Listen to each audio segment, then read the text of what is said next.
Bonjour, vous êtes bien aux trois côtés de la médaille. Aujourd'hui, nous allons faire la partie 2 d'un premier podcast qui a été fait la semaine passée avec Frédéric Scheidler. Si vous avez des questions, des commentaires, je vous invite à les mettre dans les avis en bas du podcast ou tout simplement nous les envoyer par texto ou courriel. Donc, bonne écoute!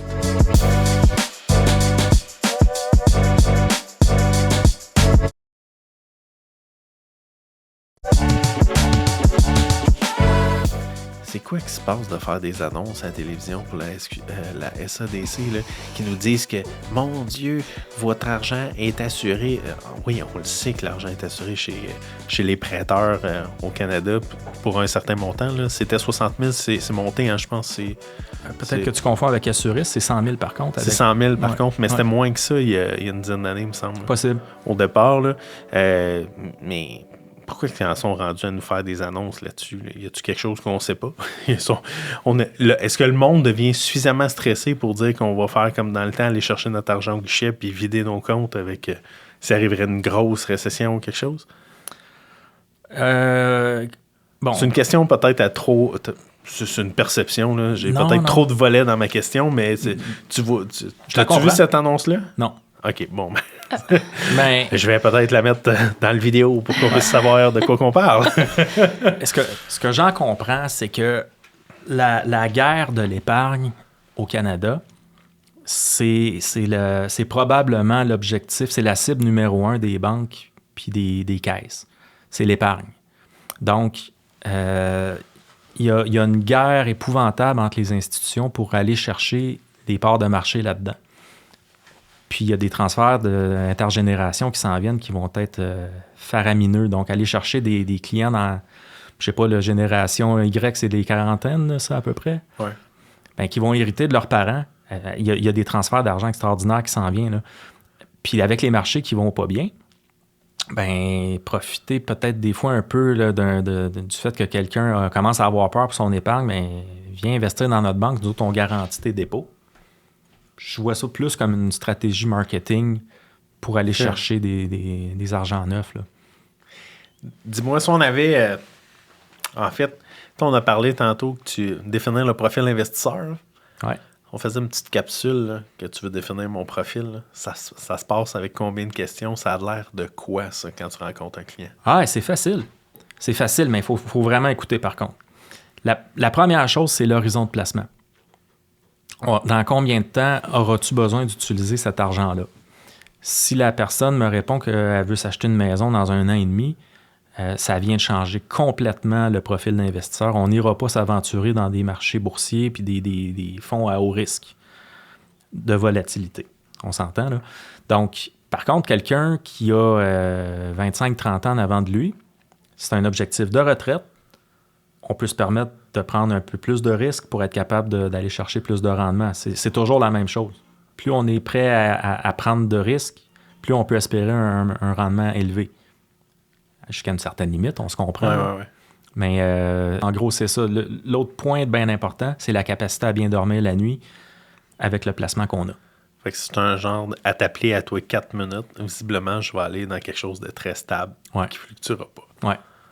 Puis si je regarde jamais puis j'ouvre jamais prospectus, ben ça risque d'être un peu plus... Un fonds équilibré, un fonds croissance.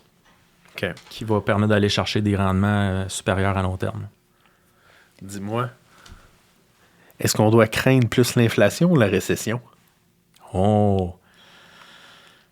L'inflation ou la récession? Ben écoutez, ça, c'est une question... C'est peut-être la meilleure qui m'a été posée dans l'entrevue. C'était ma question. Okay. Ben, l'inflation, le danger de l'inflation, c'est que...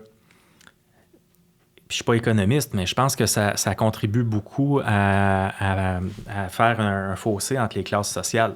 Parce que les gens qui ont les moyens de se payer des Lamborghini quand l'inflation est à 20 %, eux n'auront jamais de problème, puis les prix n'ont pas tendance à baisser quand les commerçants continuent à vendre leurs choses. Par contre, si l'inflation grimpe trop, puis on en a entendu des Elon Musk sortir sur la place publique puis dire, ben continuez à monter les taux d'intérêt, ça va tuer l'économie. Je répète que je ne suis pas économiste, mais il y a une certaine limite à ce que les gens sont capables de payer. Là. Une pomme de salade à 7 $, là, Ouais. Ben, en fait, on dirait que tout le monde pige dans le panier en même temps. Il y a quelque chose qui se passe par rapport à l'inflation qui n'a juste pas de bon sens. Là. Par rapport au transport, principalement, là, on dirait que avec le pic que pogné l'essence, ben, tout le monde avait besoin d'augmenter les prix, puis c'était relativement normal de les augmenter. Là, il faut revenir à des choses peut-être un peu plus... Ouais, mais l'inflation, là, de ce que j'en comprends, a été causée par deux choses en même temps. C'est la rareté, la première chose, plus la capacité à acheter des biens. Ben, c'est ça qui s'est passé en fait dans l'immobilier. Là. Les dernières années, il n'y avait plus de marchandises. Donc, plus de stock sur les tablettes. Fait que nécessairement, si j'ai pas de stock puis j'ai plus de monde qui achète, ben, les prix augmentent. Là. C'est ça. Donc là, à partir du moment où ce que les gouvernements décident d'augmenter les taux d'intérêt pour ralentir un peu l'économie, ben ça prend plusieurs mois avant que les effets se fassent ressentir. Donc là, généralement, de ce que j'ai compris dans toutes les formations que j'ai eues dans ma carrière, il faut attendre 9 mois peut-être là, avant de commencer à vraiment sentir les effets des hausses de taux. Ouais. Comment ça va se répercuter au niveau de l'immobilier, ben vous autres, vous êtes en mesure de m'en parler. Mais au niveau économique, qu'est-ce que ça va donner?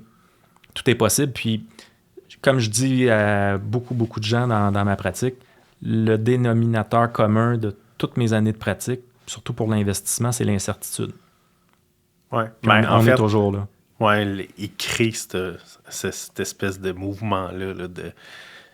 Tout se fait tellement vite que nécessairement tout devient incertain. Puis plus on crée de l'incertitude, ben plus on tourne dans ce tourbillon-là que plus personne bouge, puis on sait pas trop où on s'en va. Là. Un peu comme ce qui s'est passé avec le COVID. Là. Au début, on savait pas trop ce que c'était, fait que ça a créé de l'incertitude, tout le monde a arrêté. Là. Ouais. C'est comme si la Terre avait arrêté de tourner. Là. Ouais. Donc, je pense que le technicien veut parler. Si tu veux, entre-temps, j'ai trouvé la vidéo dont Guillaume parle, donc si vous voulez l'écouter, on peut l'écouter. D'accord. Ben, on peut faire ça. Ah, c'est rare, mais savais-tu qu'une banque pouvait faire faillite? C'est pour ça qu'on a la SADC. La SAD quoi? La SADC, c'est une organisation fédérale qui protège nos dépôts en cas de faillite bancaire. Tu vas voir si t'es protégé. Fait que c'est aussi simple que ça. C'est pas une grosse annonce, mais quand je... Puis elle joue quand même régulièrement. Quand j'ai vu ça pour la première fois, j'ai fait, bon, j'aimerais connaître la... Tu sais, là, je te pose pas cette question-là parce que visiblement, j'ai pas fait la recherche et tu l'as probablement pas plus faite, mais y a-tu déjà eu une banque qui a fait faillite au Canada récemment? Pas à ma connaissance. Ouais. C'est possible, mais là, tu sais, j'ai pas cette info-là. De commencer à faire de la publicité sur le fait de créer un sentiment de crainte et de peur, je fais, OK, ben je suis content que vous nous le disiez, mais en tout cas... Bon, d'un point de vue déontologique, je n'ai aucun droit de discréditer... Ah non, mais c'est correct. Là, je comprenais pas le concept de... Mais ma réaction est la suivante. Pour le meilleur et pour le pire, au Canada, on n'a pas beaucoup de banques chez qui on peut faire affaire. Le jour où les banques canadiennes vont commencer à faire faillite, là, dans mon opinion à moi, c'est que ça va être un hécatombe mondial. Puis... Ouais. Ben, je crois qu'on est un marché beaucoup plus défensif qu'agressif là, par rapport aux États-Unis. Là. Nos prêteurs, ils sont très, très défensifs. Fait que c'est correct que ça... Tu sais, tout ce qui s'est passé aux États-Unis en 2008-2009, il y a eu des contre-coups au Canada, là, mais pas mal moins pire que ce qui s'est passé à bien d'autres places. Là, t'sais. Bon, en 2008, là, il y avait des banques majeures puis des compagnies d'assurance qui ont fait faillite aux États-Unis. AIG a fait une faillite de 140 milliards, ont été secourus par le Trésor américain, et les dirigeants se payaient des bonus l'année d'après, mais ça, c'est un autre dossier. Mais au Québec, ou au Canada plutôt, il n'y a aucune banque qui a été en difficulté financière. La fameuse crise des subprimes, ben, c'est que n'importe qui pouvait acheter une maison avec un financement de 110 % sans mise de fonds. Ouais. OK, ils ont créé un monstre, puis l'élastique, quand il a pété, ça a fait mal. Au Canada, ça n'a pas été si pire que ça. Là. Donc, est-ce que des banques canadiennes pourraient faire faillite? Est-ce que c'est impossible? Je suis obligé de dire non. Mais le jour où RBC va déposer son bilan, oh là là! Je serais relativement surpris. Là. Ouais. Donc, ce qui s'en vient, c'est plus des mises en situation.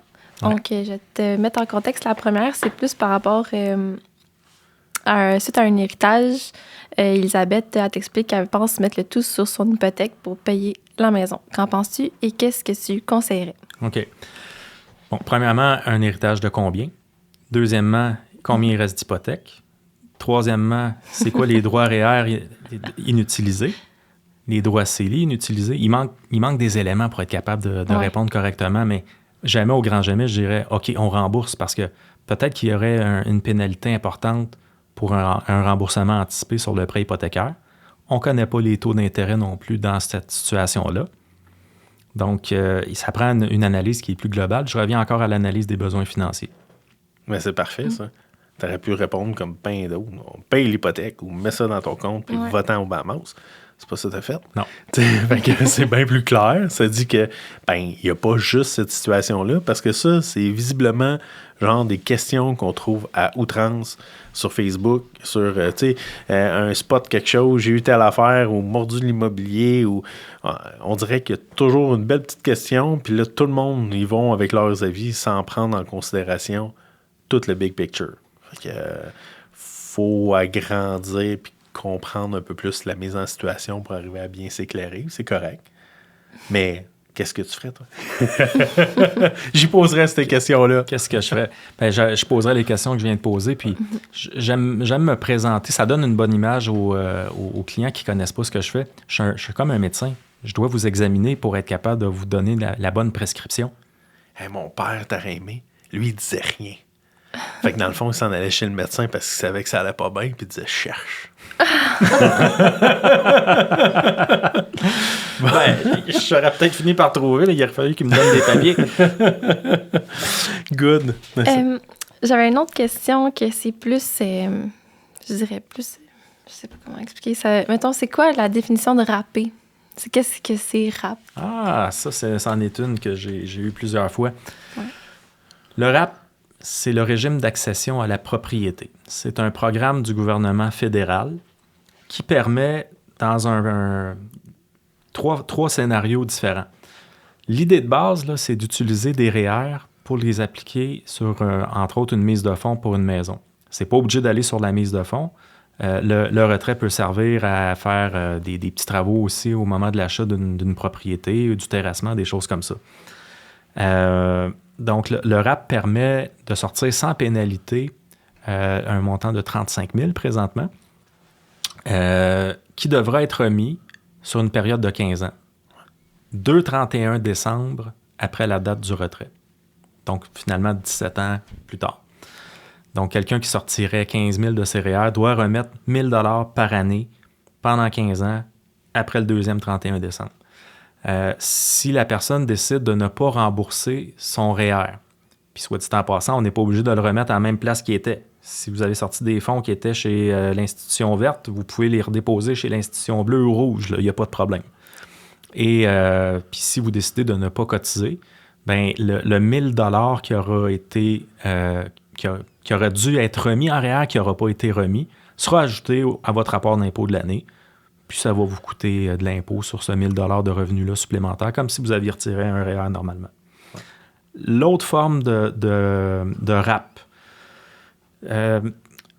plus complexe, plus difficile à comprendre pour le commun des mortels, c'est que les gens vont emprunter pour faire une cotisation REER. Donc, le même prêt REER, on va dire 15 000 $.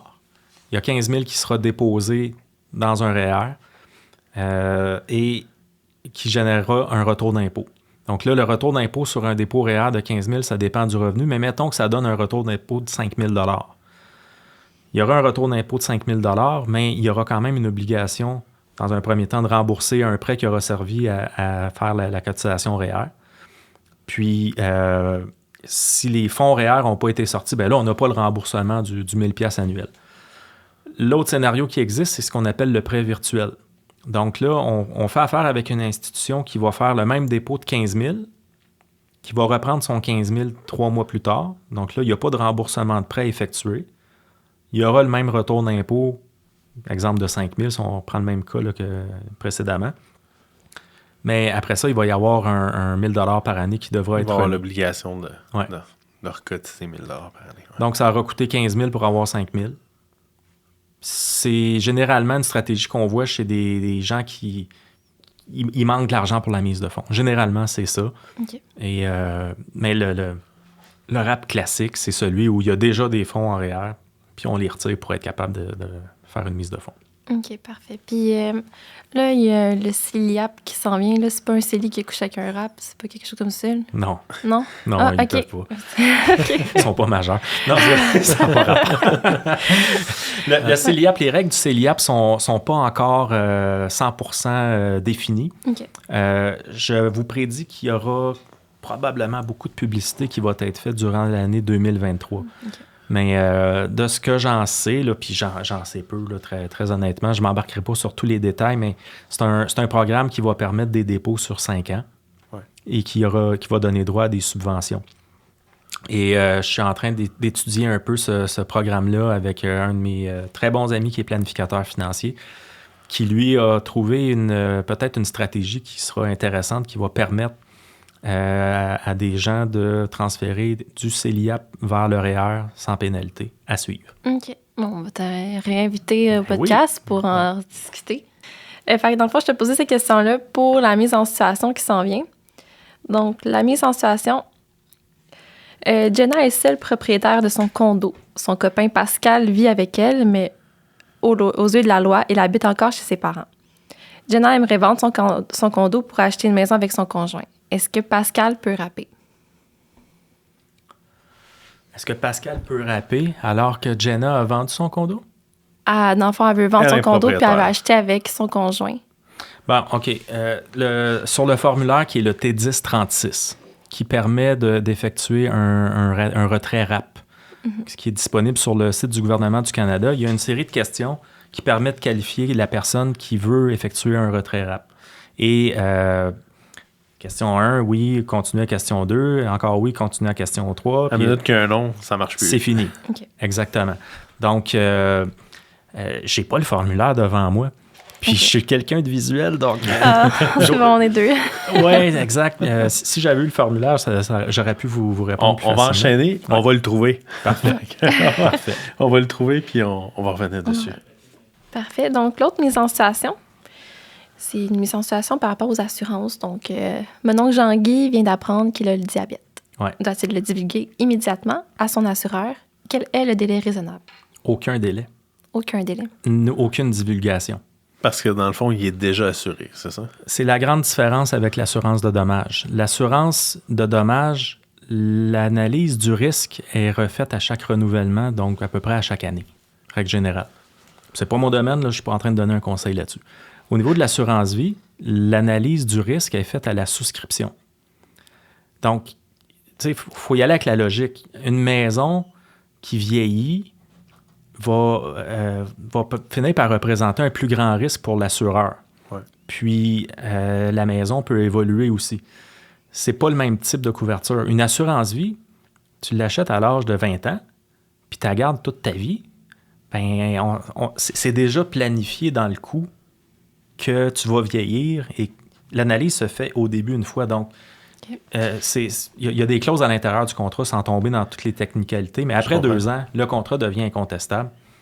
On ne sait pas où est-ce qu'on va être dans 20 ans. On va-tu piloter un avion, faire de la plongée? Bien, c'était ça ma prochaine question, en fait. Mon fils a eu 18 ans cette année. On est allé s'acheter en bas d'un avion cet été. Wow. Bon, c'est arrivé une fois. Sauf que, mettons qu'il me pogne une bulle au cerveau, puis maintenant, je décide de dire...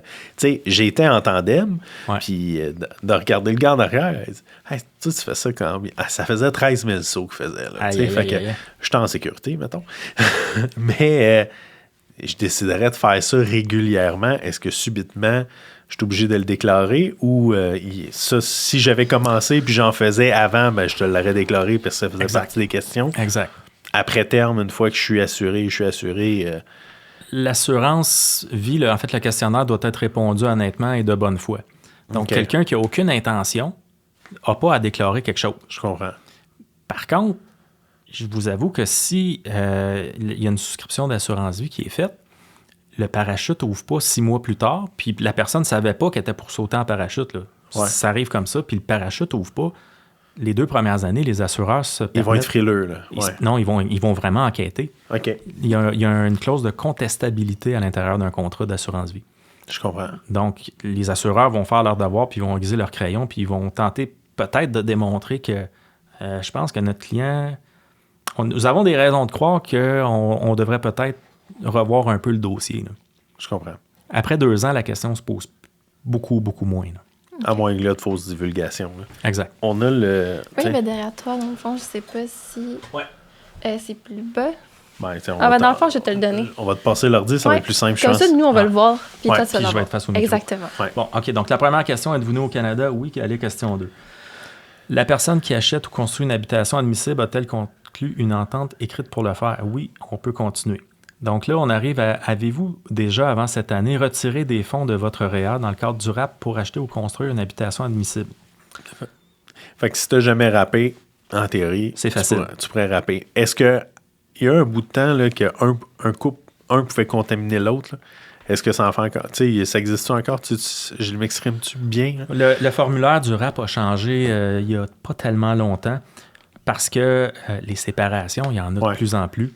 Et pour permettre à quelqu'un qui vient de se séparer de se racheter une maison, la règle, là, si je la résume, c'est que le solde du RAP doit être entièrement remboursé. Donc, mettons, on est en 2022. Quelqu'un aurait encore un solde de RAP, il ne pourrait pas rapper maintenant. Il rembourse ce qui reste à payer sur son RAP qu'il a déjà fait dans le passé. Il serait en mesure potentiellement de rapper durant l'année 2023. OK. Donc, avez-vous déjà, avant cette année, retiré les fonds? Ça, c'était la question qu'on avait. L'autre, c'est, faites-vous cette demande en janvier dans le cadre d'une participation commencée l'année précédente? Fait que écoute, c'est tout le temps très clair, la question. Hein? Je travaille là-dedans, puis il y a vraiment des fois où on doit relayer la question pour être sûr de... OK, on l'interprète comme il faut, puis... Dernière participation du RAP. Vous voyez 3C, le 3C, puis 3A, puis 3B, là. Bon, faites-vous cette demande en janvier dans le cadre d'une participation commencée l'année précédente? Si la réponse c'est non, allez à 3C. Votre solde remboursable de votre dernière participation au RAP, donc quelqu'un qui aurait déjà participé, était-il nul le 1er janvier de cette année? Si la réponse est non, vous ne pouvez pas faire le retrait dans le cadre du RAP. Si la réponse est oui, allez à la question 4. Avez-vous l'intention d'occuper l'habitation admissible que vous achetez ou construisez comme lieu principal de résidence au plus tard 1 an après l'avoir acheté? Oui, allez à la question 5. Mais si c'est non, ça vient d'arrêter là. Ça vient d'arrêter. Ouais. Ouais. Fait qu'il faut faire attention au nom sur ce formulaire-là, si on veut que ça marche. Il faut faire très attention à ce formulaire-là parce que s'il y a un solde qui n'est pas à 0, puis même si c'est un petit montant, je vous garantis que l'Agence du revenu du Canada va contester votre RAP et va traiter ça comme un retrait REER. OK. Que là, vous allez être imposé. Donc, avant de faire un RAP, pour quelqu'un qui a déjà rappé, allez sur mon dossier, sur le site de l'Agence du revenu du Canada et confirmer que votre solde est à 0. Ouais, j'avoue. Ah oui. J'avoue. Quand tu as un retrait de 35 000, là, c'est souvent un 15 000 $ d'impôt. Ça remonte à loin, là, mais ma première maison, dans le fond, on avait rappé pour faire l'acquisition. Puis le conseiller de l'époque, ma foi un peu âgé, mais conseiller sympathique, avait fait une erreur sur le formulaire qu'on a envoyé. Fait que dans le fond, j'étais jeune. Là. J'avais pas cotisé 15 000 $, là, mais j'ai eu à remettre comme 15 000 $ en REER non d'impôt. Mon maximum déductible était comme 8 000 ou 9 000 à ce moment-là. Mm-hmm. C'est ça que j'avais retiré, mais j'ai eu comme un 6 000 $ dans le bar qu'il y a eu à... Puis j'ai autant essayé de par le passé, de parler au gouvernement, de les expliquer. Il n'y avait rien à faire, là, fait que... Il faut essayer de ne pas s'aventurer là. Ouais. Les lignes sont souvent occupées. Là. Parfois, ça peut... Oh, oui, non. Puis il n'y a personne, en fait, qui est capable de prendre le micro puis répondre, là, de dire vraiment qu'est-ce qu'il y en est. Là.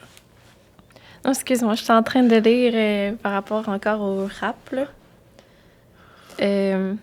C'était la 5, la personne qui achète ou construit l'habitation admissible ou son époux, son conjoint de fait, était-elle le propriétaire de l'habitation admissible plus de 30 jours avant la date du retrait? Donc, dans ce cas-là... Mais ça, c'est différent, Chante. C'est comme si la personne était propriétaire de cette habitation admissible. Exact. Fait qu'il accueille un nouveau copropriétaire. Là. Ouais, c'est ça. OK. Fait que, bien comprendre. C'est une bonne, ça. C'est une question plus... Ouais. C'est une pogne, hein? Mais définitivement, dans le doute, appelez l'ARC pour confirmer l'éligibilité, parce qu'une fois que le retrait REER est fait, là, faire marche arrière, là, attends un peu, là, ça peut... ça va impliquer des démarches. OK. Ça peut juste être compliqué. Là. Ou générer des impôts à payer. OK. Ouais.